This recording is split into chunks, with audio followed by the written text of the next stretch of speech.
Bonjour à tous. Un témoignage lourd hier aux Assises de Lyon dans les derniers jours du procès Zepeda, celui d'Arthur Del Piccolo, petit ami français de Narumi Kurosaki, cette étudiante japonaise assassinée à Besançon il y a 10 ans.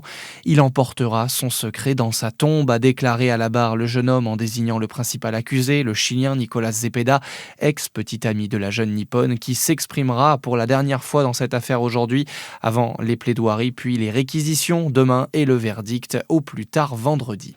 La maison d'arrêt de Dijon se prépare à une paralysie totale. Les syndicats annoncent le blocage de la prison à partir de demain à 5h30 du matin. Mobilisation pour demander davantage de moyens aux services, tous débordés dans l'établissement, notamment à cause de la surpopulation carcérale avec près de 50 matelas au sol dans les cellules. La directrice de l'établissement et ses méthodes de management sont aussi pointées du doigt par une partie des salariés.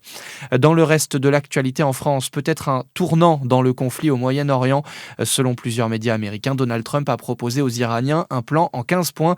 Il insiste notamment pour que le détroit d'Ormuz reste ouvert à la navigation maritime. Le président des États-Unis a en outre assuré que Téhéran avait offert un très gros cadeau lié aux hydrocarbures sans donner plus de précision. À noter que l'Iran dément toujours toute discussion avec les Américains. L'objectif, créer un choc d'autorité. Laurent Nunez présente aujourd'hui en Conseil des ministres son projet de loi de sécurité nommé Riposte. Le ministre de l'Intérieur qui a détaillé son contenu hier soir sur TF1. L'un des volets phares concerne le protoxyde d'azote. On écoute le ministre de l'Intérieur. On va faire 4 choses. On crée 3 délits d'abord pour commencer.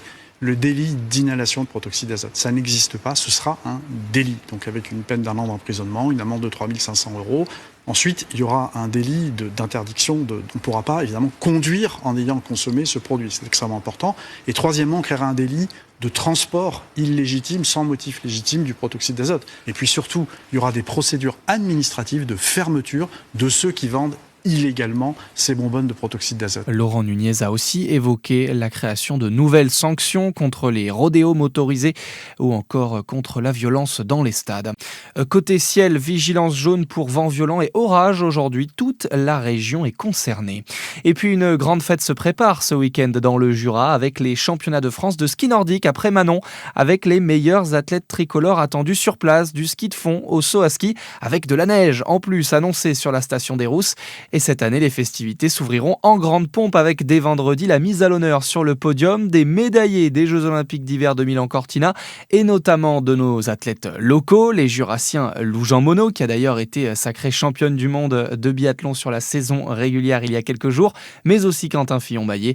Près de 10 000 personnes sont attendues sur place ce week-end. Excellente journée à tous, à suivre votre météo sur Fréquence Plus.